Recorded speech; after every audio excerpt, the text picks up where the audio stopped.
गणेशाय नमः। गणेश भगवान सभी भक्तों का कल्याण करेंगे। दोस्तों, हर साल चैत्र माह के कृष्ण पक्ष की 10वीं तिथि के अगले दिन यानी दूसरे दिन एकादशी तिथि मनाई जाती है। इस तिथि को पाप मोचनी एकादशी कहा जाता है। कृष्ण पक्ष की चैत्र माह की कृष्ण पक्ष के 10वीं तिथि के बाद जो आती है एकादशी तिथि, उसे पाप मोचनी एकादशी कहते हैं। दोस्तों, इस दिन जगत के पालनहार जो दुनिया का पालन करते हैं, भगवान विष्णु और माता लक्ष्मी की पूजा की जाती है। सनातन धर्म में एकादशी तिथि का बहुत महत्व होता है और इस तिथि में सभी लोग व्रत रखते हैं और भगवान विष्णु की पूजा करते हैं।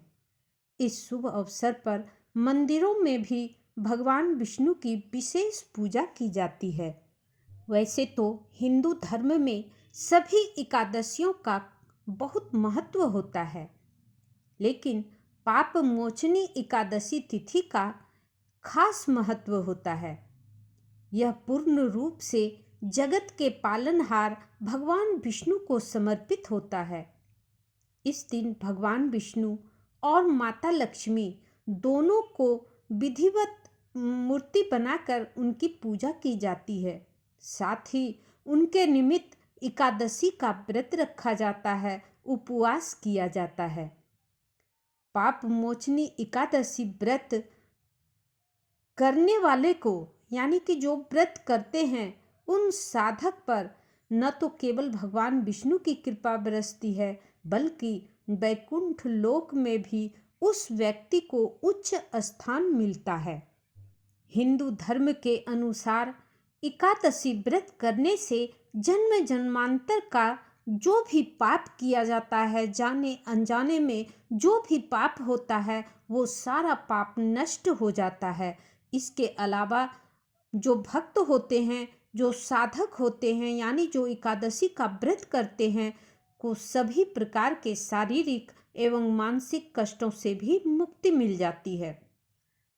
भक्त श्रद्धा भाव से पाप मोचनी एकादशी तिथि पर लक्ष्मी नारायण जी की पूजा करते हैं। तो चलिए हम जानते हैं कि इस साल 2025 में पाप मोचनी एकादशी का शुभ मुहूर्त क्या है, पूजा कैसे करें और इसका महत्व क्या है। वैदिक पंचांग के अनुसार चैत्र माह के कृष्ण पक्ष की एकादशी तिथि 25 मार्च को सुबह 5:05 से शुरू होगी और 26 मार्च को देर रात 3:45 पर समाप्त हो जाएगी। सनातन धर्म में उदया तिथि से गणना की जाती है, इसलिए 25 मार्च को पाप मोचनी एकादशी का व्रत और उपवास रखा जाएगा। तो अब हम आपको बता दें कि पारण का क्या समय है, पारण कब करना है।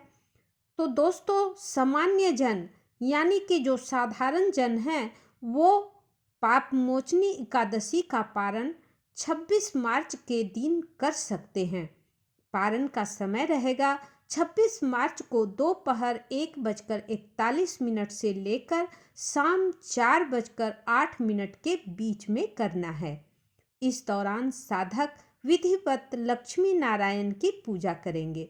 इसके बाद अन्न का दान करके व्रत का एकादशी व्रत को खोल सकते हैं, व्रत का पालन कर सकते हैं।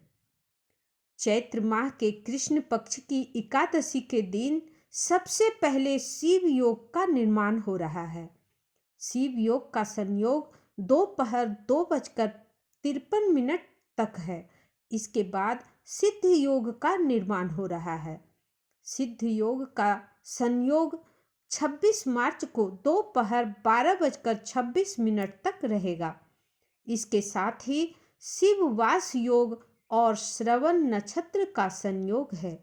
इस योग में भगवान विष्णु और माँ लक्ष्मी की पूजा करने से भक्त को मन चाहा वरदान मिलता है।